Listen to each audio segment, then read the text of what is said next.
આદિવાસી વિસ્તારમાં હાલ લોકો એમના ચૂંટાયેલા નેતાઓને શોધી રહ્યા છે અને પ્રશ્નો ઊભા કરી રહ્યા છે કે આ નેતાઓ અમારી પાસે મત માંગવા તો આવ્યા હતા, હવે અમે તકલીફમાં છે તો આ નેતાઓ ક્યાં છે, શું છે સમગ્ર મામલો, એની વિગતે ચર્ચા કરીશું. નમસ્કાર, હું છું ઉજ્જવલ અને આપ જોઈ રહ્યા છો નિર્ભય ન્યૂઝ. છોટાઉદેપુર, નસવાડી અને ક્વાંટ અને એની આજુબાજુના વિસ્તારમાં હાલ લોકોને ભારે સમસ્યા પડી રહી છે. ખાસ કરી અને ખેડૂતોને જે પેટ્રોલ ડીઝલના ભાવમાં વધારો થયો અને ત્યારબાદ આખી બાબતને લઈને અનેક ચર્ચાઓ પણ થઈ રહી છે અને આ તમામ ચર્ચાઓની વચ્ચે હવે આદિવાસી સમાજના લોકો સવાલો ઊભા કરી રહ્યા છે કે અમારા ચૂંટાયેલા નેતાઓ ક્યાં છે. એમને તકલીફમાં ઊભા રહેવાનું હોય, લોકોની સાથે ક્યાંક ને ક્યાંક લોકોનો સાથ આપવાનો હોય, પરંતુ આ નેતાઓ હાલ બીજી જગ્યાએ વ્યસ્ત છે અને આ નેતાઓ વ્યસ્ત છે સત્તા બનાવવા માટે. અને ખાસ કરી અને લોકો દ્વારા પણ હવે સવાલો ઊભા કરવામાં આવી રહ્યા છે. સૌપ્રથમ જે નસવાડીના લોકો છે તે શું કહી રહ્યા છે એ પણ સાંભળી લઈએ. એવી આશા રાખીએ છીએ, હું બીજું કરીએ તો 4 વાગ્યાના બેહવાનું કારણ ડીઝલ નહીં મળતું એટલે 4 વાગે આવીને તો અમારે બેહવું જ પડે. એવું તમારી શું માંગણી છે? આમ માંગણી એટલે બસ આપણને આ ડીઝલ પૂરતું ટાઈમ ટુ ટાઈમ મળી જવું જોઈએ, આવું ના થવું જોઈએ. આજે અમારે 12 વાગતો લગીને અહીં આગળ બેસી રહેવાનું હતું, ચાલુ નહીં થયું. આવા દિવસો જોયા હતા પહેલે? ના નહીં જોયા. નહીં જોયા તો હવે દેખાય છે એમ ને? હા. તમે કયા ગામના ભાઈ? કોલંબાના જ છે. કોલંબા? ખેતી માટે જ ડીઝલ લેવાનું? હા, ખેતી માટે જ ને. હા, તમે જુઓ આ બી કોલંબાના જ કે? હા, બધા કોલંબાના. આ બધા 4 વાગ્યાના બેઠા છે, બરાબર. આ મેં કોઈને મળતું નહીં. તો હવે કેટલું હાલશે? 10 લીટર જે હાલે તે એમ ને? આના માટે લેવાય વેચવા કે ડીઝલ ટ્રેક્ટર? હા, તો ટ્રેક્ટર માટે લેવા આવ્યા છે, બરાબર. કઈ ના તમે? કઈ ના પણ કયું ગામ? કોલંબા. તો કેવું ડીઝલ લેવાય? ટ્રેક્ટરમાં નાખવાનું? ખેતી માટે જ ને? એટલે આ તમે જુઓ બધા જેટલા પણ છે બધા ખેતી માટે ડીઝલ લેવા માટે આવ્યા છે. આ પોઝિશન છે, તમે જુઓ આજે આ લાઈનો ને લાઈનો છે, બરાબર. ખરેખર આ તમામને તકલીફ છે. હા, કઈથી આવ્યા તમે? નવગામથી. ઓહો, ડીઝલ લેવા? હા, ડીઝલ લેવા. ખેતી માટે કે? ખેતી માટે, ટ્રેક્ટર માટે. ટ્રેક્ટર માટે. તો કેટલું હાલવા કે છે હવે 10 લીટર હાલવા કહે છે. હવે 10 લીટરમાં 3 કલાક કામ થશે ટ્રેક્ટરનો. હવે 12 એકર જમીન છે તો 12 એકરમાં 3 કલાકમાં શું થવાનું? બરાબર. તો કેટલા વાગ્યાના બેઠા છો? તો મેં અહીંયા 8 વાગ્યાના. 8 વાગ્યાના બેઠા છે ને હવે 10 લીટર ડીઝલ હાલશે, એટલે 1000 રૂપિયાનું જ થવાનું? 1000 રૂપિયાનું. બરાબર. એટલે તમે જુઓ આ ખેડૂતની આ એક વાત છે. હે કવાંટના? એટલે તે બાજુ નહીં મળતું ડીઝલ? હા, તમે જુઓ આજે આ કવાંટથી ઠેઠ ડીઝલ લેવાયો છે. એટલે ખેડૂત ને ખેડૂતો છે, જોઈ લો આ બિચારા ડીઝલ લેવા માટે આવ્યા છે. કેટલા વાગ્યાના આવ્યા છે? હે કલાકથી જ. એટલે ખબર પડી અહીં ડીઝલ મળે એટલે? હા, જોઈ લો. કાકા તમે? દેડકી આમલી. એટલે આપણા તાલુકાના જ છે એમ ને? શું છે, ખેતી કરવા ડીઝલ લેવાયા કે? ખેતી. આવા દિવસો જોયા હતા પહેલે? મેં જોયા. એવું? કેટલા વર્ષથી ખેતી કરો? ખેતી કર્યા તો એવું? તો હું ટ્રેક્ટરમાં નાખવાનું છે કે હાલવાનું છે? ટ્રેક્ટરમાં ટ્રેક્ટર એટલે ભાડે કે? ભાડે તો ખીડવા. એટલે ભાડે લઈને હાલવો એને બી ડીઝલ હાલવાનું એવું? હવે તો ડીઝલ થી એમ નહીં એટલે હાલવું પડે ને. એવું? એટલે મિત્રો તમે આ વાત જુઓ એમ ને? એવું? તો ખાતર કાઢવા જવાનું છે એમ ને? તો કેવું લાગે, પૂરું થયે કે નહીં? એવું? કેટલા વાગ્યાનું બેઠો છે? 5 વાગ્યાના. ઓહો, તમે વિચાર કરો, આ બિચારા ખેડૂતો 5 વાગ્યાના બેઠા છે, બરાબર.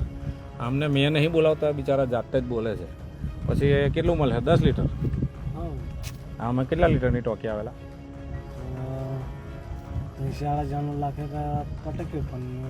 નહીં આવે. હા, તમે જુઓ આજે આ ટ્રેક્ટરવાળાને બી 1000 રૂપિયાનું નહીં મળવાનું એમ એનું એવું કહેવું છે, બરાબર. આજે તમે જુઓ આ રીતે ખેતરોમાંથી ડાયરેક્ટ જ આવેલા છે ખેડૂતો, બરાબર. એટલે કહેવાનો મતલબ એ છે કે ભાઈ આજે એવું કેવું લાગે છે? પૂરું ડીઝલ મળે ના તો ખેતી નહીં થાય? એવું? એટલે આ બિચારા શું કરે, બધા જ બેઠા છે અહીં. બરાબર.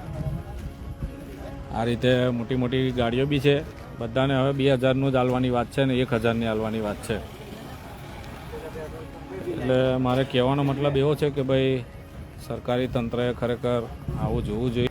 12-15 દિવસનો રહ્યો છે, એમાં 10 લીટર 15 લીટર ડીઝલ આલે, ખાલી કલાકે તો ટ્રેક્ટર 4 લીટર 5 લીટર ડીઝલ ખાય છે, તો કામ શું થવાનું છે એમ. બરાબર.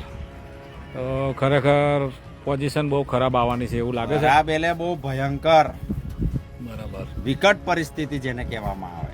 તો શું કહેશો આપણા ચૂંટાયેલા નેતાઓને? ચૂંટાયેલા નેતાઓને અને સ્થાનિક નેતાઓને એટલું કહીએ છે કે ભાઈ કંઈક કરીને કોઈ રસ્તો કરો કે જેથી કરીને આ ખેડૂતોની સમસ્યાનું હલ થાય વહેલી તકે. 4 દાડે ગાડી આવે છે. 4 દિવસે આવે છે, 5 દિવસે આવે, આજે આ પંપે આવે, 4 દિવસ પછી બીજા પંપે આવે, તો કઈ પુરવઠો બધાને મળી રહે એમ છે નહીં. બરાબર. સ્થાનિક નેતાઓને એટલી દરખાસ્ત છે કે કંઈ ઉપર રજૂઆત કરીને ખેડૂતોને હમણાં કંઈ કોઈ એવી સિસ્ટમથી કે જે ખેડૂતો હોય એને કંઈ ડીઝલનો પુરવઠો મળી રહે એવું કંઈ પ્લાનિંગ કરે તો સારું. તો મહારાજ આમાં કોઈ વેચવાવાળા નહીં ને? ના, વેચવાવાળા નહીં, આ બધા ખેડૂતો જ છે. કેમ કે અમને માણસ દીઠ અમે ઓળખીએ છીએ. આ બચારા બધા લાઈનમાં લાગેલા છે. એટલે તમે જે રીતે ઓળખો છો મેં બધાને ઓળખું છું. હા, એટલે ખરેખર મહારાજની વાત સાચી છે. એઝ એ ખેડૂત છે, એ પણ ખેડૂત છે, એને પોતાને બી ખેતી કરવાની છે. હા. બરાબર. એટલે વિચારવા જેવું છે. નાહી કમ જતા એમ કશું નહીં, કંઈક પીવાનું નહીં. જો તમે આ બિચારા આ રીતે બી કેટલા અહીં ને લાઈન તમે જો કમ્પ્લેટ નોઝલો આગળ જ છે. બરાબર. આવી ગાડીઓ તો ઊભી જ છે પાછી. એટલે આ પોઝિશન છે. આ જોઈ લો, બધા લાઈનમાં પડી ગયા છે. કેવું મહિલું ડીઝલ? મહિલું હવે મળશે. કેટલા વાગ્યાના આવ્યા? હમણાં જ આવ્યા. બરાબર. તમે 5 વાગ્યાના? કયા ગામના? હલવા. કયું હલવા લાવ્યું? દિવાલિયાની બાજુ ઠેઠ તઈથી અહીં કામ આવવું પડ્યું? તઈ બી નહીં તો ખેતી માટે જ લેવાનું? હું લઈને આવ્યો, કેરબા કે ટ્રેક્ટર? કારબા લઈને. આજે તમે જુઓ ઠેઠ આજે નર્મદા જિલ્લામાંથી ડીઝલ લેવા માટે અહીંયા આવે છે. એક તો બિચારા બાઇક પર આવે. બરાબર. અહીંયાથી દેવલિયાનો રસ્તો બી ભંગાર, એટલે જીવનું જોખમ તો પાછું એનું એ જ. બરાબર. એટલે દુઃખી તો કોણ થાય? આજે કદાચ કંઈક ઘટના બને તો છેલ્લે દુઃખી બી બિચારા આજે આ ખેડૂતો જ થાય. એટલે આ વસ્તુ છે. બરાબર. એટલે ખરેખર બહુ પોઝિશન ખરાબ છે. તમે શું લેવા આવ્યા છો? ડીઝલ લેવા. કેવું મહિલો કે નહીં મહિલો? તો કેટલું જોઈએ છે? ટ્રેક્ટર ચાલે એટલે જોઈએ છે રાતનું 40-50. એવું? તો 50 લીટર હાલતા નહીં તો શું કરવાનું? 1000 લીટર આપણે 1000 રૂપિયાનું ચાલે? 1000 રૂપિયાનું ક્યાં છે એવું? હજુ મળેલું નથી. એટલે બિચારો જગતનો તાજ છે. ખરેખર એને જે હાલે છે તે કહે છે કે ભાઈ ચાલવા દે એમ. એટલે જોઈ લો મિત્રો, આ બધા અહીંયા ખેડૂતો લાયા હોઈ ગયા છે હમણાં. એટલાય સારું છે, મોબાઈલ છે એટલે બધા વાપરે છે. જોકને તમે કઈથી આવ્યા બેટા? ઓહો હો, રામા પલસાદીથી ડીઝલ લેવા આવ્યો હે? ત્યાં શું કરવાનું છે રામા પલસાદી? ટ્રેક્ટર ખેતી કરવાની. તમે જુઓ, રામા પલસાદી ગામ, બટુ પરસાદી, રામા પરસાદી, વગુમા, એ લાઈનનો આ માણસ છે. બરાબર. ડુંગર વિસ્તાર તો આપણે ઘેરે ભામ્યા છે. એટલે ઘેરે એટલે બધે જ ફરેલા છે આપણે. એટલે ઠેઠ રામા પરસાદીથી ડીઝલ લેવા અહીં આવે. શું લઈને આવ્યા છે? ગાડી લે, બાઇક લે. એટલે બાઇકમાં 200-300નું પેટ્રોલ તો પાછું બળવાનું ને. તો કેટલું હાલ છે ડીઝલ? 1000 રૂપિયા. તમે કઈ ત્યાં? ગાડી દોડીથી આવ્યા છે. ખરેખર તમે ડીઝલ લેવા આવ્યા? કઈથી આવ્યા? છઠ્ઠી આમલી. ઓહો, જોઈ લો, છઠ્ઠી આમલીથી બી ડીઝલ લેવા આવ્યા છે. એટલે 5-5 લીટરની ડબ્બી કે 10-10 લીટર? 10-10 લીટર. એટલે આ રીતે બિચારા છોકરાઓ બી આવ્યા છે ડીઝલ લેવા. બરાબર. તું કઈથી આવેલા? ટીમ્બા. અయ్યો ડીઝલ લેવા. જો ડીઝલ લેવા માટે મોટી માત્રામાં આવ્યા છે. એટલે ખરેખર જોઈ લો તમે. પછી આ બિચારા કેવા હોઈ રહ્યા છે, ઘસઘસાટ. ચાલો મિત્રો, બાય. એટલે નસવાડી તાલુકામાં આ પોઝિશન છે ડીઝલની. હજુ આવનાર દિવસોમાં શું થશે એ કંઈ નક્કી નથી. અમે તમને ભડકાવતા નથી, બરાબર, પરંતુ પુરવઠો પૂરો પાડો, બરાબર. આજે 4 દિવસે ગાડીઓ આવે છે એવું સંચાલકો કહી રહ્યા છે, તો એક દિવસે આવે, 24 કલાકે આવે એવું કંઈક ગોઠવો, બરાબર. ને અધિકારીઓને વિનંતી છે કે ભાઈ આંટા બી મારો તમે પંપો પર, બરાબર. સ્ટોક ખાલી કાગળ પર ના બોલાવો, સ્ટોક કંઈ બૂંધમ આપવા જાઓ એમ. તમને કોઈ લખાઈ દીધો સ્ટોક આટલો, એટલે એ રિયાલિટી સ્ટોક નથી હોતો, બરાબર. કદાચ કોઈ મૂકી રાખતો એને બ્લેકમાં વેચતું હોય, બરાબર, તો તમે એની બી તપાસ કરો. અમારી પાસે કેટલી જગ્યાના એવા બી રિપોર્ટ છે કે કેટલા પંપવાળા સ્ટોક મૂકી રાખે છે. તો મારા તરફથી એક તમને રિક્વેસ્ટ છે કે ભાઈ પુરવઠા વિભાગ ખરેખર કોઈ બ્લેકમાં વેચતું હોય તો ભાઈ ચેક કરો, સીસીટીવી ચેક કરો, બરાબર.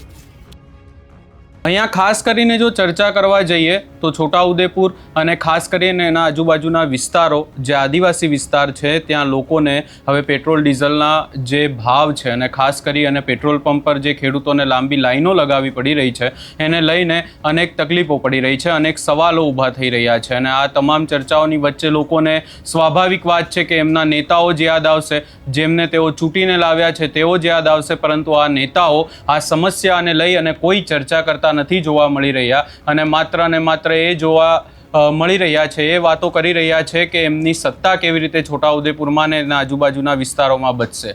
આ સમગ્ર બાબતે ખાસ કરીને હવે આ જે લોકોનું નિવેદન સામે આવી રહ્યું છે એને લઈ તમારો શું અભિપ્રાય છે એ અમને કમેન્ટ કરી જરૂર જણાવશો ને અમારી ચેનલ નિર્ભય ન્યૂઝને લાઇક, શેર, સબસ્ક્રાઈબ કરવાનું ભૂલશો નહીં.